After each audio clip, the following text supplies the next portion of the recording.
Start winning at the races with Daily Racing Form's new mobile pass performances, featuring exclusive buyer speed figures and expert analysis and selections. Go to drf.com/best and get the power of DRF in the palm of your hand.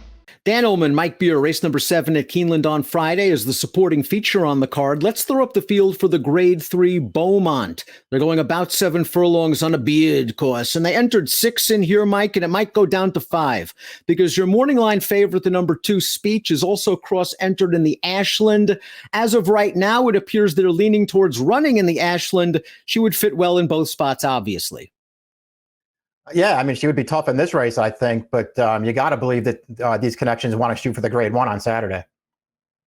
If she's out, Wicked Whisper, despite running for the first time since the Breeders' Cup Juvenile Fillies, might have a big edge in a short field. Why? Throw up the Timeform US pace projector. She is a speed horse who might get the front in a blue bar situation. In Timeform US parlance, that means the race favors horses on or near the early lead. Wicked Whisper went gate to wire in the Frisette. They tried 2 turns in the Breeders' Cup Juvenile Fillies, and she got caught up on a fast and contested pace. I am not holding that race against her.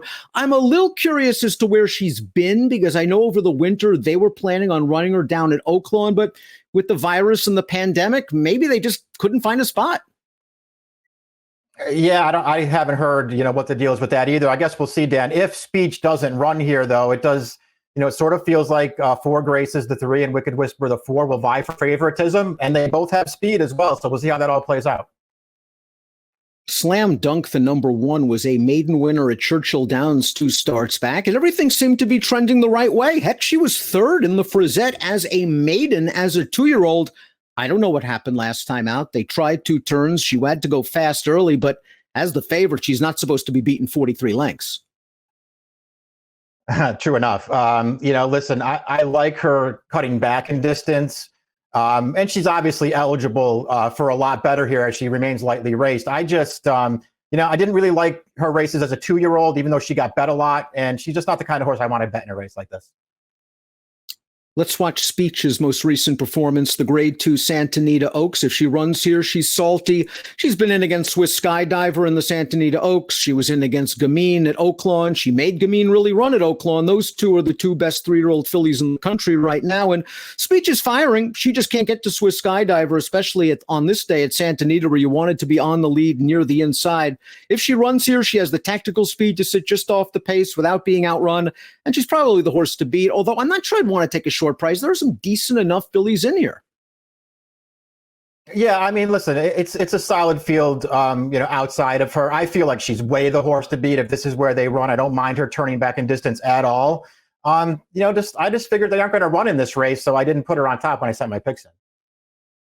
4 Graces won the Dogwood last time out. She did some work going 7 furlongs that day. They were stacked up 5 across the track after the opening quarter mile, and she was on the lead down towards the inside, and she just kept right on trucking. She's won 3 of 4, the only loss coming at a 1-turn mile. She obviously loves 7 furlongs, 3 for 3. And if I was Julian Leparoux, to be perfectly honest with you, I would send and make Wicked Whisper's jockey make a decision. Yeah, I would too. They should just use her speed in this race. Her last 2 races are good, Dan. I liked her win 2 starts back when that Miss T2 was pretty fast, beat her to the lead, but this filly was relentless chasing her down in the stretch, and she ran well last time. There were a bunch of horses up on the pace together. I personally didn't think they were going that fast, but they were all up there together. She was clearly better than those horses.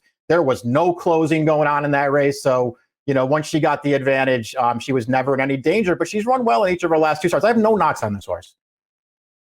Wicked Whisper ran well fresh in her career debut. She was one of the better 2-year-old debut winners at Saratoga in 2019, just blasting out to the front despite not getting away the smoothest. And then she just destroyed that field. She came right back to win the Frisette on the engine. And again, as we said, in the Breeders' Cup Juvenile Fillies, 2 turns, top competition, kind of a dullish racetrack, and going fast on the lead. I think Wicked Whisper, this is the spot for her. Asmussen knows how to place his horses, and she's going to be real tough. I think she's going to be sharp and ready off the layoff. Yeah, I thought so too. We'll see what happens here. It's obviously just a starting off point for her, but she was legitimately good as a 2-year-old. And I say that, I think you want to sort of recognize that in the Frisette, she got absolutely loose on the lead in that race. But boy, she never gave that field a chance. To me, she looked good winning that race. The Breeders' Cup, she has plenty of excuses for. She's ready off the layoff. I think she's really tough in here. Perhaps the 5 Sconson has finally figured the game out because she came from off the pace with a striking run to win at Churchill Downs. And the Beyer speed figure is eye-opening. An 89 Beyer, far and away the best Beyer speed figure of Sconson's career. She was 20-1 in that race. She's likely going to be a good price in this race as well, even if Speech does scratch. I'm just not sure the pace setup is there for her. And Four Graces handled her handily 2 starts back.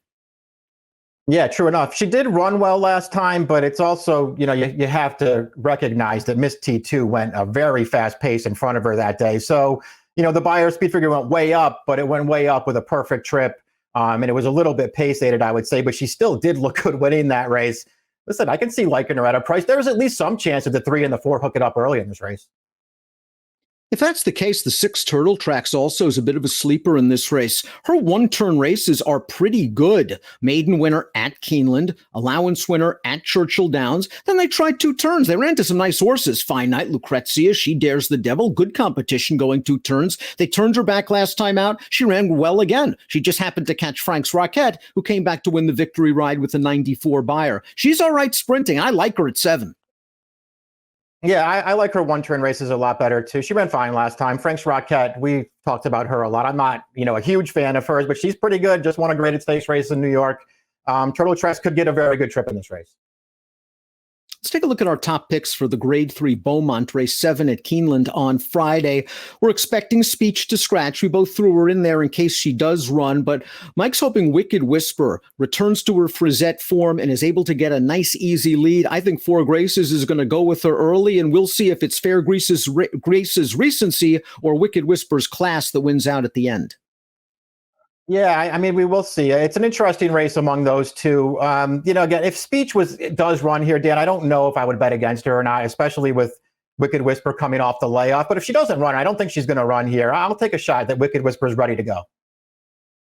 The Speech is out. Obviously, I move Wicked Whisper into my picks. That's Mike's top pick. He's going 4-2. I'm going 3-5. The Grade 3 Beaumont, the 7th at Keeneland, one of 2 graded stakes races on the card. It has an approximate post time of 4:24 Eastern. Best of luck.